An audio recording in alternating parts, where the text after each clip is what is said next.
Welcome to Chemistry online class. We are going to see the extraction of aluminium using Hall-Héroult process. The basic principle involved in Hall-Héroult process is electrolysis. What do you mean by electrolysis?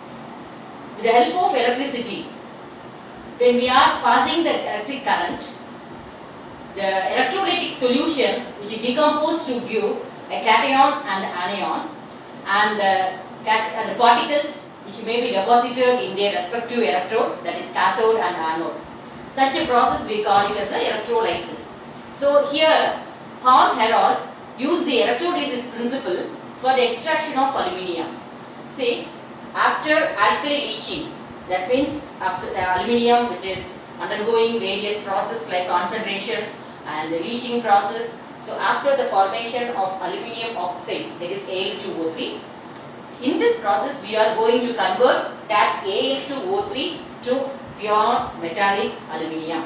So here we are going to do the electrolysis process. So before explaining this explanation, I am showing a diagrammatic picture. From that we can understand what is electrolysis process. The electrolysis process, here the apparatus is given here, but this diagram is not given in your textbook. Just for understanding purpose, I am showing this slide. See, we have to take a large iron tank.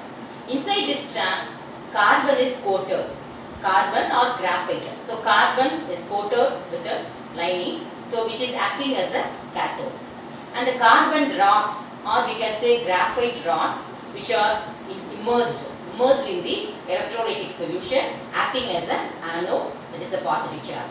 So iron tank lined with the carbon acting as cathode, and the carbon rods immersed in the electrolytic solution acting as an anode.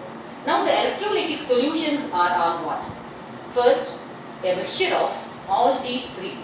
A mixture of alumina, that is Al2O3, cryolite, its molecular formula is Na3Al F6 cryolite, and fluorspar, CaF2, or we can call it as a calcium fluoride.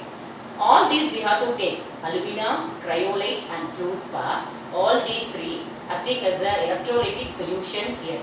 After passing this electricity, pure metal aluminium comes under this way, and the remaining, that oxygen, that is because alumina Al2O3, it decomposes during electrolysis process, and the pure metal aluminium will comes under this way, and the remaining oxygen combines with these carbon and form as a carbon dioxide, and it evolves out through this way.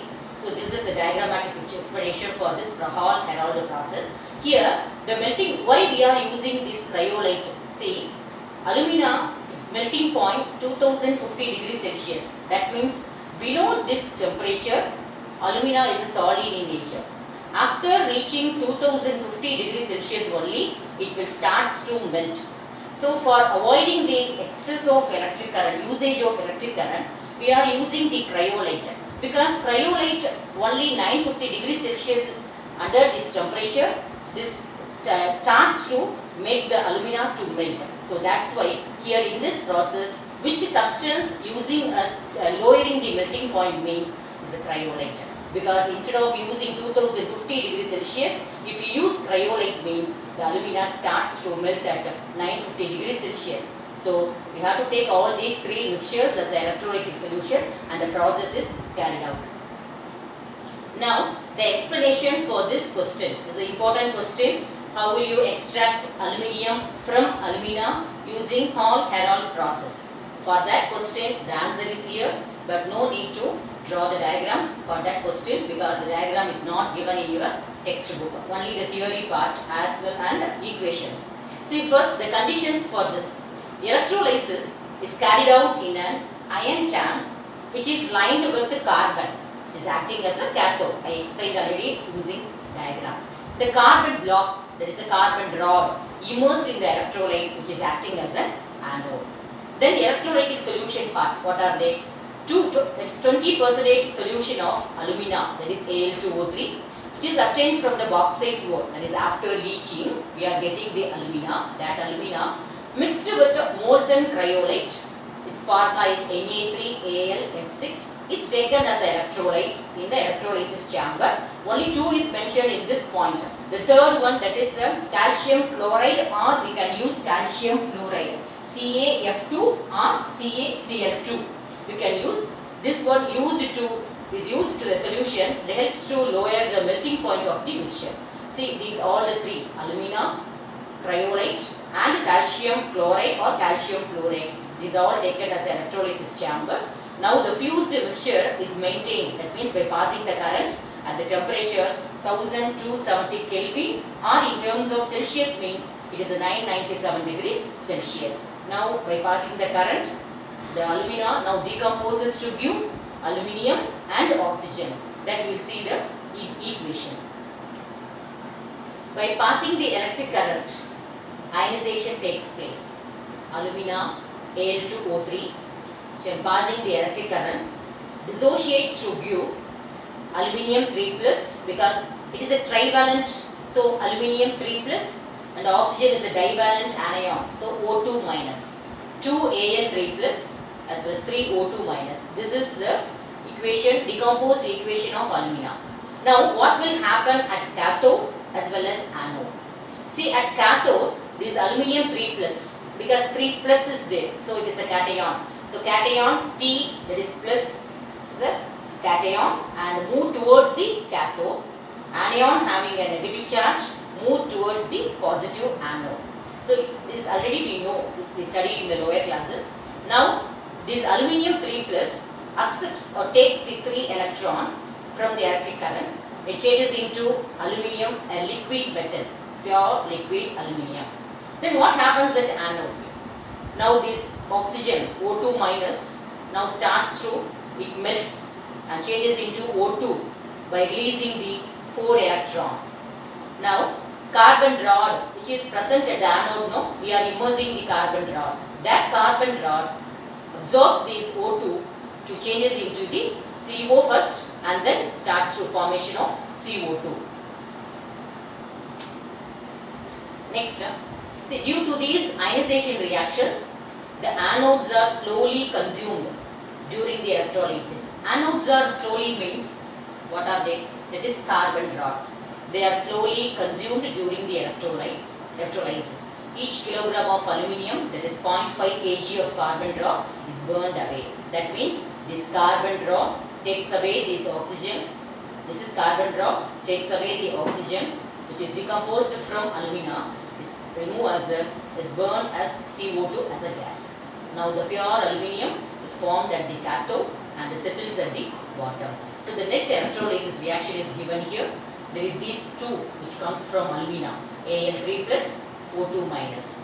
Absorbs the carbon anode and change them to pure liquid aluminium and gaseous carbon dioxide, which is burnt away. So this is the process of Hahn-Herold process for the extraction of aluminium. So far in the last videos, we saw about the extraction, that is concentration process. There is various concentration process like gravity separation, froth flotation, leaching process, etc. And also the extraction process also we saw, that is melting, roasting, calcination, etc. See, beginning in the first video I told about there are three metallurgical processes. Number 1 is concentration, number 2 is extraction, and the third one is refining. So today we are going to see about the various refining process one by one. So first, what do you mean by refining? So the removal of impurities which are associated with the isolated crude metal. That means crude metal means it is an impure metal. We know the gangue particles. Impure metal plus rocky impurities, we call it as a gangue. So even though it undergoes concentration as well as extraction process, the metal which we obtained is not 100% pure metal. So we have to purify the metals by the process we call it as a refining. See, ore, it undergo various process, that is extraction process, change them into extracted metal, then it undergoes a refining process, then only we will get a pure metal. Now, there are various types of refining process. Number 1 is distillation, number 2 liquation, Number 3, electrolytic refining. Number 4, zone refining. 5, vapor phase method for zirconium. Mons process for nickel and Van Arkel method for zirconium as well as titanium. So now we are going to see all these process, all these they are coming under refining process. So very important, distillation and liquefaction alone may be asked in 2 mark questions and other will be in the 5 mark questions, etc. So now I am going to explain about the distillation process. Now I am going to explain about the first refining process is distillation. So first, what is distillation? Only this statement alone is given in your textbook. There is no need of learning this diagram. Just for explanation, I show this diagram. See, it is employed for, that is distillation process is employed for low boiling volatile metal. What do you mean by volatile metals? The metals at having a very low temperature. Very low temperature, it changes into liquid form and then further heating it changes into a vapor state. So they are called as a volatile metal. So low boiling volatile metals like zinc and mercury. For example, the same example is given in your textbook also. See, zinc and mercury. Suppose if you want the mercury as a pure metal, but the metal, the mercury which is along with the zinc means, how will you separate the zinc and mercury? Definitely there should be a vast difference in their boiling point. See, in zinc the boiling point is 1180 Kelvin, or in terms of Celsius means it is a 907. Anyone you can learn 1180 Kelvin, and mercury it is a 630 Kelvin. So how much the difference in their boiling point is very much differences. See, 1180 here 630. Such a difference having the metals only can be refined by this distillation process. So it is employed for low boiling volatile metals like zinc and mercury we have to take. Suppose if zinc and mercury, if you are taking these two metals as a combined state or in the solid form or in a liquid form, if you are taking the zinc and mercury, now we have to burn that substance using the Bunsen burner. Then here the thermometer will be inserted to measure the temperature, because if it reaches 630 Kelvin means, that is first, when you compare boiling point of zinc and mercury, mercury only boils first because it reaches from 630 Kelvin. So under 630 Kelvin, all the mercury, actually at room temperature itself, mercury is a liquid metal. So at 357 degrees Celsius, that is at 630 Kelvin, all the metal mercury will slowly changes into the vapor state, and the vapors which will be passing through the condenser, and now after condenser means it will get cooling, then changes into the liquid metal, liquid mercury metal. So after 630 Kelvin, if it crosses 640 Kelvin means all the mercury will be collected in this conical flask. The remaining here zinc alone is present. So this distillation process is employed for low boiling volatile metals like zinc and mercury. In liquefaction method, see last we saw about distillation. In distillation there will be a difference in the boiling point. But in liquefaction we are going to see this method is employed to remove the impurities with a high melting point. There should be a very much difference between the two metals. Their melting point should be different. So to remove the impurities with a high melting points from metals having relatively low melting points such as tin, lead, mercury and bismuth. That means which metal we are going to refining, that should contain a low melting point, and the impurities present in that metal should contain high melting point. So this point, if you are very clear, means then these definitions will be very understood for you. See, this method is employed to remove the impurities with high melting point. We know the metal plus impurity. So metals which we are going to refine should have a low melting point, and the impurities should have a high melting point. Then only this liquefaction process will be applicable. So in this process, the crude metal, that is the impure metal, first it is heated to form a fusible liquid, that means a movable liquid, and is allowed to flow on a sloping surface. I will show in the diagram. It is allowed to flow on a sloping surface. That means in a slope surface, we are allow them the crude metal, make them to heated and changes into a liquid form, then only we will allow to flow on the surface. The impure metal is placed on sloping hearth of reverberatory furnace and it is heated just above the melting point of the metal in the absence of air. So, in the absence of air, the impure metal will be heated in the reverberatory furnace and is just allowed to flow on the sloping surface. The molten pure metal flows down, and because why the molten pure metal? Because this only having a low melting point. So, at the lowest temperature itself, the pure metal melts immediately and flows down, and the impurities are left behind. Why? Because it's having a high melting point. So first all the pure metal which having a low melting point comes first, and the impurities which are having the high melting point are left behind. So the molten metal is collected and it solidifies. Now I will show this diagram or picture for this liquefaction process, but the picture is not given in your textbook. Just for understanding purpose, I will show only the theory part only given in your textbook. So this is the diagram for the liquefaction process. It is a picture. So this is a fire clay crucible. It is made up of brick. There is a fire clay brick. We have to heat the substance. So fully we call it as a reverberatory furnace. Here this is a sloping furnace. Sloping surface we call it as a. So this is the upper part. Here we are going to add the impure metal. That is the metal which we are going to refine. So the impure metal. So this is the reverberatory furnace. The impure metal which we will be passing through this funnel shape arrangement. So this is a sloping furnace, sloping hearth, or we call it as a sloping furnace. So the first, the metal which we are going to purify, which having a low melting point, first melts and it comes under and we collect it as a pure metal. The impurities which are having a high melting point is left behind in the surface. So liquefaction is an important process for the impurities with a high melting point from metals which having a relatively low melting points. Example, tin, lead, mercury, bismuth can be removed or can be refined by using this liquefaction process. Next, we are going to see the third refining process. First one, distillation over. Second one is liquefaction, and the third one is electrolytic refining. This electrolytic refining we already studied in the lower classes. See the crude metal. Here we are taking the crude metal is refined by this electrolysis process.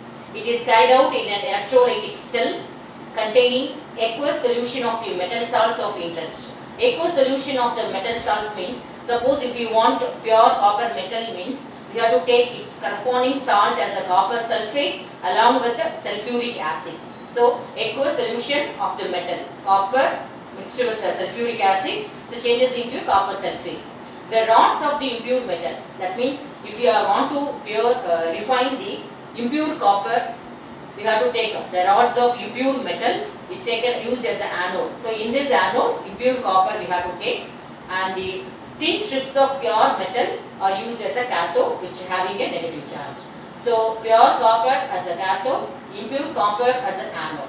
The metal of interest dissolves from the anode, passed into the solution. That means the metal of the interest means in this copper sulfate, the copper alone which we need know. So that copper which passed into the solution, with the same amount of the metal ion from the solution will be deposited at the cathode. That means this copper dissolves into the solution and completely comes, because it is a cation, Cu2+. So positive charge moves to the electrode, that is towards the negative electrode, that is cathode. So all the copper which will be deposited on the, that means here the copper fully comes under and mixed into the solution and deposited under the cathode surface. The less electropositive impurity which is present here, no, because it is a impure copper, in that impure copper all the copper metal comes and deposited on the cathode, and the impurities are settled down at the bottom and they removed as a anode metal. So this electrolytic process which will be used for refining, such as not only for copper, also for silver, gold, antimony, selenium, tellurium and platinum, etc.